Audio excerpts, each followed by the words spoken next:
Hi there, welcome to Prime Sports with Razak Musbao. Tonight, after the blistering performances in Cape Coast and the National Schools Invitational Championship in Kumasi, top athlete from clubs, various regions, the security services and will-be athletes will converge for the 2025 edition of the Accra Open Championship. The one-day event is expected to showcase an impressive display of speed, strength and endurance, with top athletes from across the country competing in various disciplines. Well, Ahmed Bafo is the Chief Executive Officer of Ghana Athletics. He joins me now on Zoom, and then also in studio is Boakye Yadom, or head of that championship, which is taking place on Saturday. We're going to start with that. Boakye, good to have you. Really excited to have you.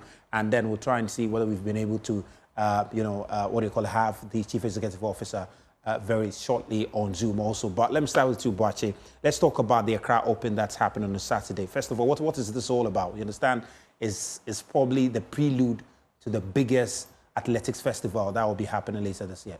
Okay, thank you for giving me the chance. First of all, the Accra Open Championship is just our normal event that we do. Just like we used to call it the National Open Championship, where you move from region to the region. We've done the Kumasi Open Championship, which was in February 15th. And we came to the Cape Coast Open Championship, which was in April 5th. And this is the third one, that's the Accra Open Championship, which is happening at the University of Ghana Stadium. Amazing. Let's touch base with the Chief CEO now of Ghana Athletics, Mr. Ahmed. Mr. Ahmed, if you can hear me, I mean, we know the event is happening on Saturday. We're just about a day to go to it. I mean, talk to us about preparations and how enthused all the athletes are for the championship at the University of Ghana Stadium. Thank you very much for your cherished viewers, and I'm happy to join you from my comfort, from the comfort of my home. Sorry to say that I wasn't able to join you in the studios. Yeah, that's fine. Very well. In fact, the day is going to be a packed day because just about yesterday, we saw that when we closed the registration, we saw that we've registered close to about 600 athletes. Wow. So yes, and it is categorized into three. The junior would have the under 18 and under 20, and then we also have the seniors as well. This is all in preparation towards the big competition ahead of us. The under 18 and under 20 have a junior championship, which is going to happen in Nigeria come July, specifically in Abeokuta. For the under 18 and under 20. Yeah. The seniors, we also that we have the World Championship in Tokyo, which is about to happen in September. So this is all in preparation for the athlete to be able to get good times, good jumps, good distances, to be able to participate in all of this competition that I just mentioned. Interesting. I mean, you spoke about the fact that we're going to have all disciplines, all athletics disciplines. Can you just take us through some of them that will be happening on Saturday? We know, top of the agenda is going to be the 100 meters, there's going to be the 200 meters, but beyond these track events, which other events should we look forward to? In fact, with the exception of hammer throw and then a pole vault, all the other field and track events are happening. Wow. We'll have long jump, we'll have a triple jump, we'll have the middle distances, we'll have the short sprints and all of that. All of them are happening on the day. So you can imagine the day is going to be actually packed too. So we're encouraging the public to come in their numbers, come and support the athletes. I think that the best thing after football is athletics. Yeah. So we're inviting all the public to come and support the athlete. When they see us in the stands, when they see you in the stands, they're going to perform to their very best. Interesting. But let me come to you. Talk to me about the kind of competition we are likely to experience, because you mentioned that about 600 people have already taken part. And when you compare the previous events, I'm sure it was very fierce, among the athletes. I mean, give us a sense of what will happen on Saturday as far as the competitiveness among the athletes is concerned. Okay, thank you.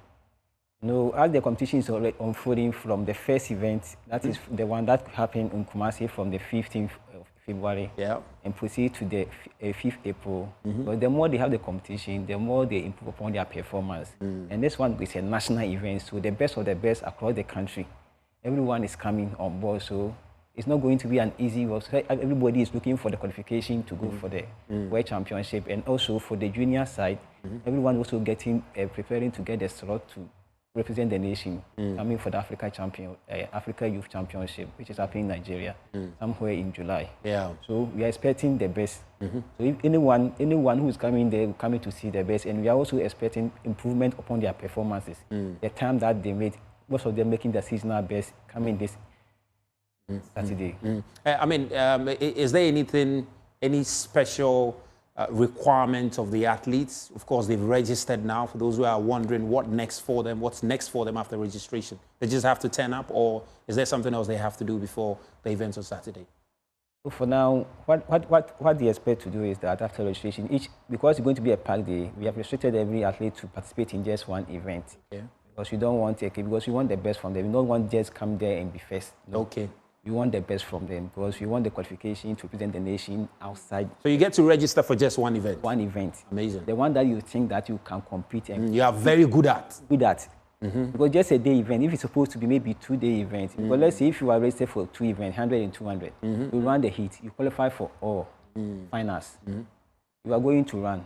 But the energy, the effort that you put in, not going to be the best. Like if you are focusing on one event, you know that you are going to just give it all your best, and you have a target, a focus that you are going to focus on to break your personal best. Amazing, amazing. So it's going to be really, really exciting time at the University of Ghana Stadium on Saturday for the Accra Open. Mr. Hammer, let me just come to you for your final words to especially the athletes who are getting ready for the event. It's interesting to know that they are limited to just one event. Then obviously, I mean, the whole talk about the competitiveness is going to be something exciting. What's your final message to all the athletes who have registered and preparing for the event on Saturday? Very well. In fact, we're happy to have all of them around. We know that they've registered in their numbers. And as I speak with you, some of them have already reported. I know they are picked up. They are all ready for the competition. So what I will tell them is that they should put in their best, devoid of any substances whatsoever. They should come clean because now the anti-doping agencies are very keen on some of these issues. They should come clean and put in their.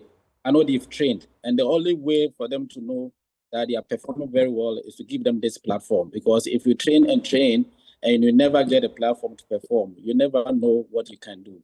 So I'll just cheer them up. I'll just encourage them to come up clean and come and perform to their very best. I wish them all the best come Saturday, and I believe that they are going to make the times, the distances, and the heights.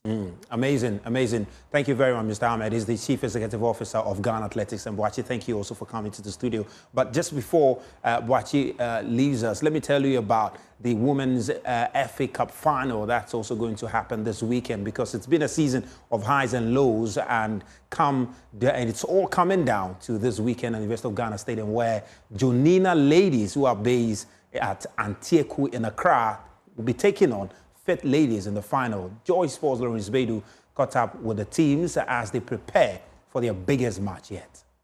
Under the soft glare of the training ground, Jonina ladies move like a team with one goal in mind, lifting the Women's FA Cup. Every pass, every sprint, every shout from the sideline echoes a belief that this is their year. For a club that has steadily risen through the ranks, this final isn't just a match. It's a culmination of years of resilience, belief, and hard work. It's a good opportunity for a team like Jonina, who has never been in the final before, for us to reach final in this year. So it's a good one over there. At least for Jonina and Antieku community to get a FA Cup title will be a huge blow. Like it will be like amazing for Antieku community to get a title at the FA. Confidence runs deep within the squad, and it's not just coming from the sidelines. It doesn't matter that they are going for relegation, so we will take them as the lower side so we can score them easy. It's not that easy. But with determination and focus, we were able to win. The fans should expect more goals from me because the final match, I'm going to score. We prepare well for the last match. That is Sunday, 18th. We prepare well, and all of us, we are going all out. So I know we can do it. We can do it. It's possible. I want them to come out and support us because we had a nice season and we want to take the trophy. But waiting for them at the final whistle is a team with something just as powerful: redemption. Faith Ladies. Their fate as a top-flight team decided at the end of the Women's Premier League campaign. The heartbreak of relegation was palpable. However, their path to the final has been nothing short of defiant. With Faith, they had a run that surprised many, and despite the odds stacked against them, they arrived with fire in their boots and nothing to lose. Taking this opportunity to invite Ghanaians to come to the Legon, that is Legon Sports Stadium, where we are playing the finals of the FA Cup against Jonina. It is going to be an exciting game, so I wish everybody will be there to come and watch a very beautiful football. And at the end of the day, Faith Ladies, we are sure of the victory. Victory is ours. No pressure, no fear. Just one last shot at rewriting the narrative of their season. Two teams, two stories. One looking to crown a season of growth, the other fighting to salvage pride in a year of adversity. The Women's FA Cup final promises more than silverware. It promises legacy. From Jonina's unbreakable bond to Faith's fearless last stand. This is football at its finest. It's been a season to forget for Faith Ladies. But for Jonina Ladies, it's one that they'll be proud of. Because aside finishing third in the Women's Premier League, in their second season, it's the Women's FA Cup as well for them. Good things come to those who wait. Faith Ladies are relegated, but they have a pride to fight for. Jonina Ladies are hoping to make a community proud. In the end, 90 minutes or more could decide this fixture. Lawrence Baidu for Joy Sports. Well, let's stay on football now, because in a game where dreams are chased with every kick, one young star is turning heads and breaking boundaries. At a tender age, the kid with a legendary name is lighting up the pitch with raw talent, fearless ambition, and a passion that cannot be coached. Daniel Krante has more in the special report. A few months ago, this poster made waves on social media. The obituary was a striking sight, with 4 names standing out to viewers, not for their sorrowful connotation, but each one instantly recognizable, evoking a powerful sense of legacy, achievement, and reverence. In the quiet moments between birth and the first words, there's a powerful force that shapes a child's sense of self: their name. A name, seemingly just a label given by parents or guardians, carries with it layers of meaning, history, and expectation. It is the first gift a child receives from the world, and for better or worse, it can become a guiding thread throughout their life. As children grow, their names can shape the way they are perceived by others, or how they view themselves, and how they navigate the complexities of identity and belonging. With this knowledge, Abdul Rahman Amartefio had a vision for his children, and that vision influenced the names he chose. First of all, I'm a Barca fan, and I'm a special fan, a very serious fan of Messi and Iniesta. I knew definitely my kids will end up playing football. It's something I'd hoped for. Myself, I was a footballer, but I couldn't reach the highest level. So that has been my dream. So when I gave birth to the firstborn, and he was a boy, I knew he would play. And Messi is my player, so I just named him after Messi. And then when it comes to Iniesta, although I love Messi, I would say my love for Iniesta is really probably bigger than that of Messi. And so I didn't have any other option but to name my second one after Iniesta. If you look at my third one, that is Angel Di Maria, you realize he never played Barcelona. But I just love that gentleman, his style of play. I see him to be a very good gentleman, a nice man, handsome man. And in fact, I fell in love with him, not because, and as at the time I even named my son Di Maria. Di Maria was playing for Madrid. For my last born, Serena Williams, yeah. I just love Serena Williams. However, such a bold decision certainly was not made without some opposition. She wanted Christian names, so I needed to justify those names I was choosing, you know, and it wasn't easy, but then, like I said, I was able to justify that of Messi and Iniesta.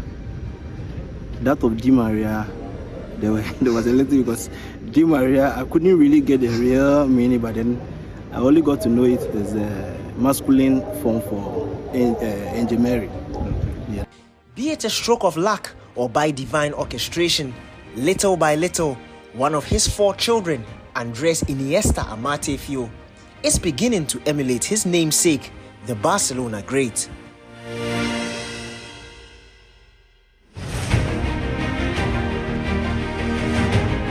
For residents of Mamprobi, Iniesta's exploits are well known. But at the inaugural small post under-13 tournament, the audience was wild. From the moment Iniesta touched the ball, the young boy captured the crowd's attention with a dazzling display of control, vision, and instinct that seemed too far refined for his age. Even before we found out his name, we went to watch him and his team in Colibono. They were playing a friendly match in the community over there. And we saw this number 8, and anytime he touched the ball, the whole community, everybody's Iniesta. So initially I was wondering if it's his nickname. But when the boy touches when his magical left foot, set pieces, his passing, everything, he was like the playmaker of his team. Very little boy, but the things he does, magical. So at the end of the game, I went to his coach and I was like, wow, who's this? And he said Iniesta. And then they introduced me to his dad as well. And I was like, Iniesta, what's his real name? They said Iniesta. Andres Iniesta Amartefio. I said, wow, that's his name. So from there, we just fell in love with him because we all know who Iniesta is and the ability that he has. And he also wearing the same number 8. It was great to see a talent like this in this country. For what he does with the ball at his age, it was magical. This outcome has, however, not surprised Abdul Rahman, who believes his mindset towards his children's upbringing is what has created this phenomenon. If you view sports as a game, you wouldn't attach much importance to it. But for me, I see it as a profession. That is why we have professional footballers, professional athletes. If your child has a skill in the field of sports, I would admonish every parent to put much effort in, just as you treat formal education. If you begin to have that same view for sports, there you will have a meaning to push your kids in that line. And by so doing, we respect the field. We put in every effort. Just like I'll buy books for my kids in school, I will see the need to buy sports equipment for my kids. For Abdul Rahman, the right guidance is incredibly essential for his son at this point. Talented footballers, especially at a young age, are like uncut diamonds, full of potential but in need of careful shaping. Coaches, mentors, and a supportive environment plays a crucial role in helping young footballers develop not only their technical skills but also their mental resilience and character. And this, for parents like Abdul Rahman, is where Small Pulse, an organization with the sole aim of bridging the gap between education and sports, comes in. This is what Small Pulse is trying to do, give these kids a spotlight to show what they have and what they can do, and that's basically what we are trying to do, to make sure that we have more talent shining out of our schools, giving them the platform to play in competitive environments where their family, their friends are all there watching them, their camera is also watching them, and for them to show their ability in these conditions. You can't take anything away from them, because if you go to Europe, what they have over us is the character and the confidence that they have because of the kind of exposure that they have. This is the kind of exposure we are trying to give our kids and our students athletes in Ghana. But I realized that a lot of parents are open to their kids entering sports. So we before we had the tournament, we engaged the parents, we engaged the teams first, and then the teams sent the messages to the parents, and the parents were willing to meet us Mopos, our team. And when we spoke to them about the project and what we want to do, they were very down because they saw where we are trying to go. We are trying to create a career path for their kids in football. But then if there's no football as well, there's also education. That's why we are trying to go through these academies and then the schools. This small pool concept, when I discussed with the leadership, I noticed will actually help to take some of these kids who are on the streets but are talented. Majority of them are into sports, into football. Majority of them. But because the other teams, that the main teams that we have, or let me say, the coast team is these coast team tournaments are not really active like before. Secondly, these academies that have come into the system mostly target kids who could afford them one. Others also target kids who have backings from their parents, like some of us are doing, but then not majority of them are able to think of kids who have the kids but have been they have the skills, but some way somehow they've been neglected. Let me put it that way. So they find themselves on the streets. But if you look at this concept by these small post people, they go to those areas that most of these teams refuse to go to. Iniesta's talent is evident for all to see. From the local pitches to hopefully rising whispers among scouts, young Andres Iniesta is quickly making a name for himself. With exceptional vision, composure beyond his years, and a relentless work ethic, he's not just wearing a famous name, he's living up to it. As he continues to develop under the watchful eye of coaches and fans alike, the boy dreams not only of reaching the professional stage, but of one day standing shoulder to shoulder with the legacy he was named after. For now, he remains grounded, focused, and full of promise. A young talent with big shoes to fill and every intention of doing just that. Well, that's all we have for your Prime Sports tonight. Thank you very much for your company.